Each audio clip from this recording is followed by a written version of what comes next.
बरसात का मौसम हो और पकोड़े ना हो तो कुछ कमी रह जाती है।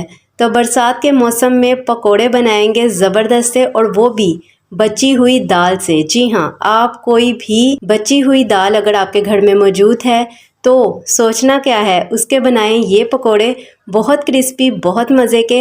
और कुछ ऐसे सीक्रेट इंग्रेडिएंट्स इसमें डालेंगे जिससे जिन्हें पकोड़े खाने से कोई हेल्थ इशू होता है, तेज़ाबियत, बदहज़मी या फिर गैस का मसला बन जाता है, वो भी नहीं बनेगा। अस्सलाम वालेकुम, this is Ayesha Shahbaz and welcome to my channel Ayesha Shabi lifestyle. तो आज की ज़बरदस्त सी वीडियो स्टार्ट करते हैं बगैर किसी इंतज़ार के। So let's get started.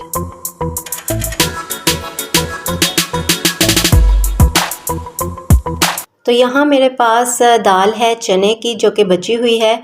आपके पास जो भी बची हुई दाल हो आप उसका इस्तेमाल कर सकते हैं। तो 1 कप से थोड़ी सी ज़्यादा दाल थी मेरे पास, तो 1 कप मैंने बेसन और आधा कप मैंने इसमें सूजी ऐड कर दी है। और इसमें मैंने 1 बड़ी प्याज और सब्ज़ मिर्चें 5 से 6 चॉप करके डाल दी हैं। मैंने दोनों को इकट्ठे चॉप कर लिया था, प्याज और सब्ज़ मिर्चों को, और वो मैंने इसमें शामिल कर दी हैं। आप छोटा छोटा काट के भी डाल सकते हैं। और यहाँ पे फ्रेश सब्ज़ धनिया जो है वो मैंने छोटा छोटा काट के डाल दिया है। और 1 टीस्पून इसमें मैं शामिल कर रही हूँ अजवाइन। साथ ही मैं इसमें शामिल कर रही हूँ सौंफ। 1 टीस्पून सौंफ है, ये मैंने ऐड कर दी है।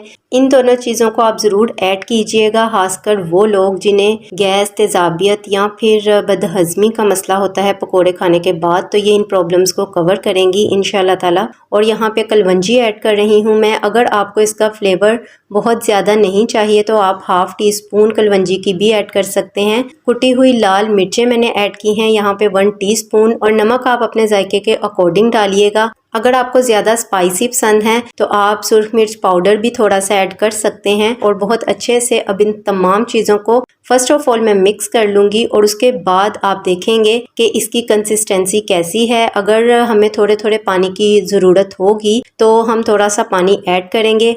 बाज़ औक़ात बाज़ लोग दाल पतली पसंद करते हैं, तो अगर दाल पतली होगी तो फिर आपको ज़्यादा पानी की ज़रूरत नहीं पड़ेगी। मेरे पास जो दाल थी वो थोड़ी सी गाढ़ी थी, तो मैंने थोड़ा थोड़ा सा पानी इसमें शामिल किया है मिक्स करते हुए। लेकिन बहुत ज़्यादा पानी आप मत डालिएगा, क्योंकि हमें इसे बहुत पतला नहीं करना है। थिक सा पेस्ट इसका हमने रेडी करना है, ताकि बहुत अच्छे से क्रिस्पी से पकोड़े जो हैं वो हमारे रेडी हो सकें। तो ये आप इसकी कंसिस्टेंसी देख सकते हैं, और ये देख सकते हैं आप, थिक सा मिक्सचर मेरे पास रेडी हो गया है। और अब हम बनाते हैं जी पकोड़े। ऑयल यहाँ पे गरम है, और इसमें हम थोड़ी थोड़ी सी क्वांटिटी जो है अपने मिक्सचर की डालेंगे और पकोड़े रेडी करेंगे। गोल्डन कलर दोनों तरफ आने तक हम लोग फ्राई कर लेंगे इन पकोड़ों को मीडियम फ्लेम पर, और झटपट से ये फ्राई हो जाएंगे। तो एक दफ़ा में जितने पकोड़े इसमें फ्राई हो सकते हैं उतने हम लोग फ्राई कर लेंगे, और फिर नेक्स्ट कर लेंगे। यहाँ पे थोड़ी थोड़ी क्वांटिटी करके मैंने काफ़ी ज़्यादा पकोड़े जो हैं इसमें फ्राई होने के लिए डाल दिए हैं। और अब आप देख सकते हैं कि एक तरफ से बहुत नाइस सा गोल्डन कलर आ चुका है। तो अब हम इन्हें टर्न करते हैं, और दूसरी तरफ से भी ऐसा ही गोल्डन कलर आने तक हम फ्राई करेंगे, और उसके बाद हम रिमूव कर लेंगे इन्हें ऑयल में से।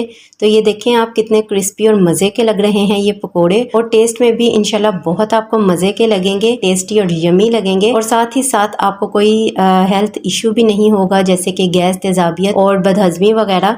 तो अब आप मज़े से पकोड़े खा सकते हैं बगैर किसी प्रॉब्लम के, इस तरीके से बनाकर। और साथ ही साथ लेफ़्ट ओवर जो आपके पास बची हुई दाल है वो भी ज़ाया नहीं होगी, काम में आ जाएगी, और ज़बरदस्त से आप पकोड़े रेडी कर पाएंगे। तो ज़रूर आपने ये ट्राई करने हैं और मुझे बताना है कि ये कैसे लगे हैं आपको। और अभी आपने कहीं जाना नहीं है, क्योंकि शबी ट्राई करेंगे इन पकोड़ों को और आपको बताएंगे कि ये कैसे बने हैं, और देखते हैं कि वो इसके बारे में क्या कहते हैं। आशु, ये तो काफी क्रिस्पी नजर आ रहे हैं पकोड़े, ये किस चीज की आपने बनाए हैं? ट्राई करें फिर बताएं ना कैसे बने हैं। ये अंदर से भी काफी अच्छे लग रहे हैं, ये किस चीज के आपने बनाए हैं?